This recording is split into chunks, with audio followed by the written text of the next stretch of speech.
Hi everybody and welcome to another video. My name is Richard Seidlitz, aka Telum01, and I'm the owner of redpants.lol. Today I'm going to be talking about the front end of an Aston Martin V8 Vantage, specifically the grille. I'm going to go over a couple other things while I'm up front because my car was recently damaged in an accident with a drunk driver.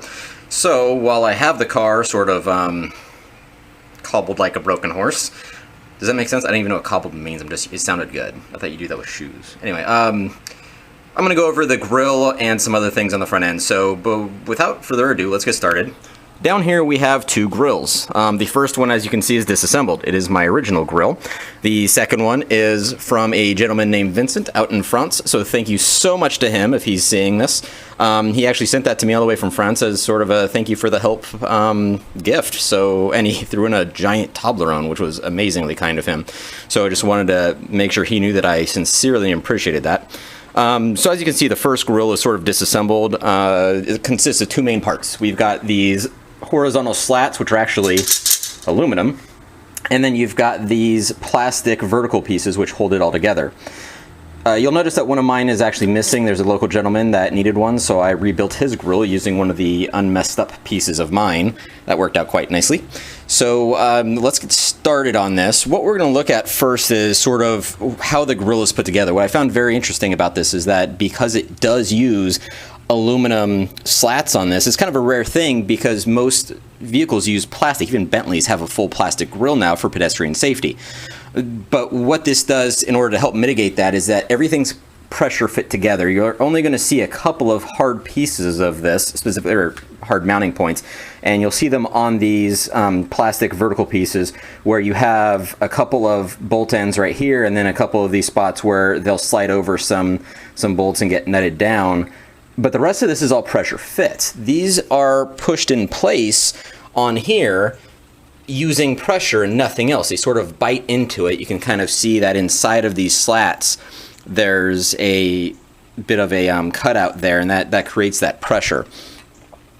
So when you look at this grille, you'll see that it's actually a really clean design, which is pretty awesome. The thing that some people have run into is sometimes the slats do get loose. If that's the case, you can push them back in. If you really want to, you can use a little super glue or something to keep it in place. It sounds a little junky, but it actually works pretty well because you shouldn't need anything. I mean, you can look at this and it's very, very stout. So let's go ahead and move to the front of the car. So here you can see the damage of my car. As you saw earlier, my grille was messed up, so that whole thing has to be replaced.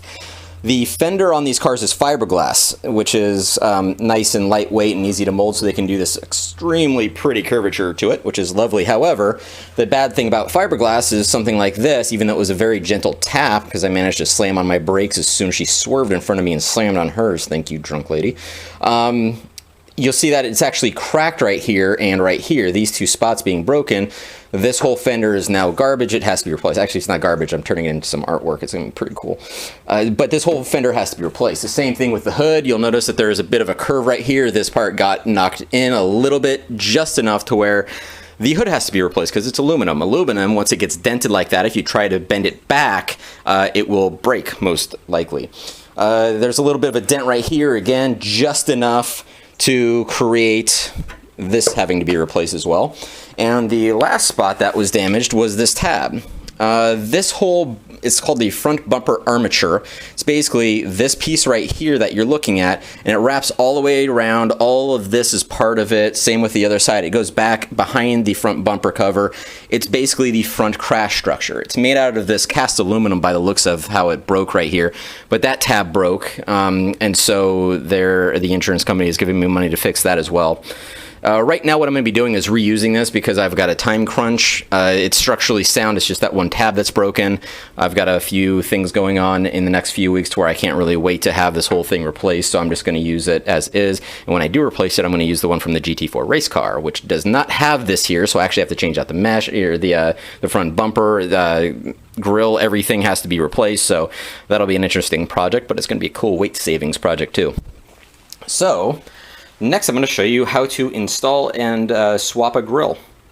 Okay, so this is actually a really straightforward job. There's only a few steps to it. If you have the front license plate plinth, which is a silly word, There's a few more steps. I don't have that, so I'm not going to be able to show it to you right now. I did this on another guy's car, actually the guy whose grill I rebuilt.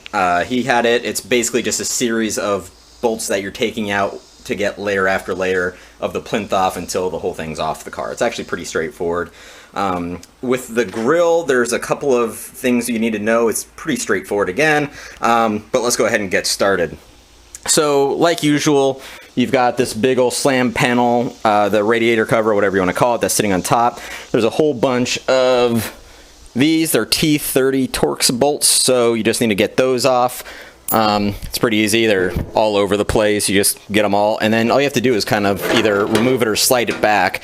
Some people say you don't have to do that. I do, because it opens up this whole space right here for you to be able to organize. And actually, this is part of that front bumper armature too, so you can see just how big it is and how important it is for this front crash structure. The reason you want to do that is because you have these very small, these are 7mm nuts down here. And here's the one on the other side. Again, that's where my broken tab is, so it's just kind of hanging out. So you have two of those. They're 7mm, and all you need to do to get these off is get yourself a tiny little 7mm and then break that loose. And it's really that simple. Once that's broken loose, you can just put your finger down there and wind this thing all the way off. Just be careful not to drop it because it's small.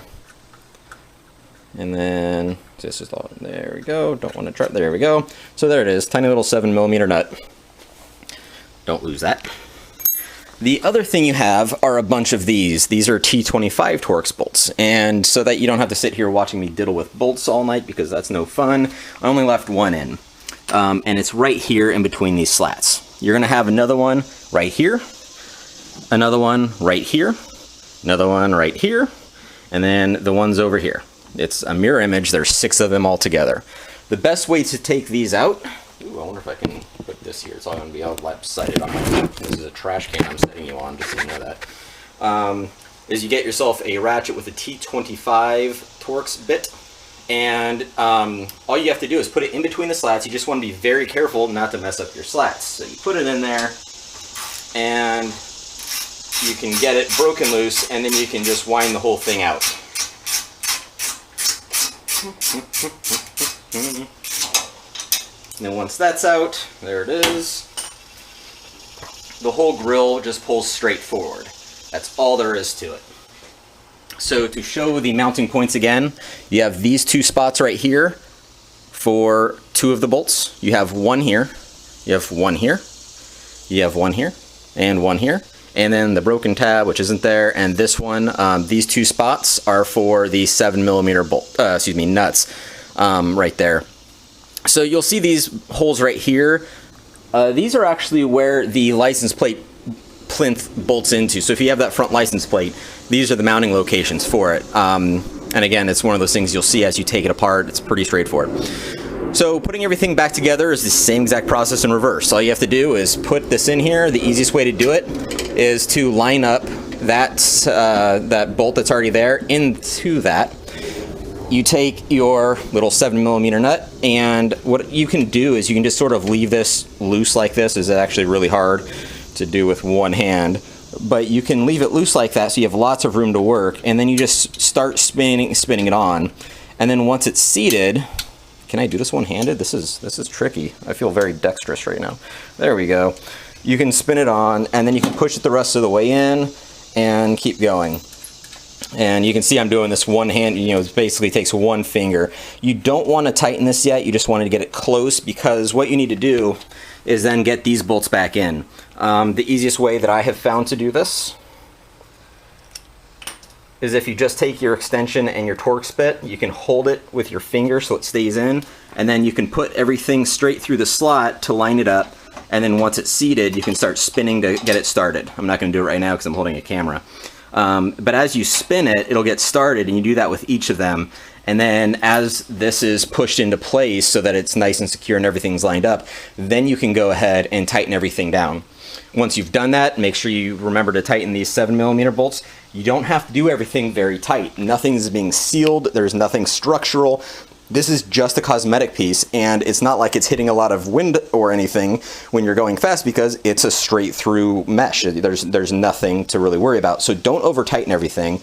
There's no reason to, and you're just liable to mess something up. So once that's back to being secured, then you can put your slam panel back in place, bolt it back together, and then you're done. That's all it takes to change out the grille of a car. So while we're talking about grills, there are a few main options. This one is the original 8 slats grill, or 8 bar, whatever they want to call it. There's a couple ways to call it that. But this has 8 slats, and it's referencing the horizontal ones. The updated version has 6 of them, so again, they're 6, but they're evenly spaced, so it's not like you just pulled some out. There are a few different finishes. This one's actually Plastidip right now. I'm probably going to redo it because I'm going to be taking some of these slats out to do sort of a 4 bar, make it look a little bit more racy, you know, just see what happens. But then you have the V12 Vantage S one, which has no slats. It's just a mesh, but it has those semi-diagonal slants to it. It's kind of neat. It looks, you know, a lot more updated. A lot of people are swapping that onto their earlier cars to give it an updated look. So there's a lot of options, but this is how you replace this grill. It's nice and easy. It doesn't take more than maybe 20 minutes once you've done it before. And that's all there is to it. So if you have any questions about this or anything else, please feel free to contact me. You can do it directly through your own email, rich@redpants.lol, or you can do it through the contact page on my website, www.redpants.lol. Thanks.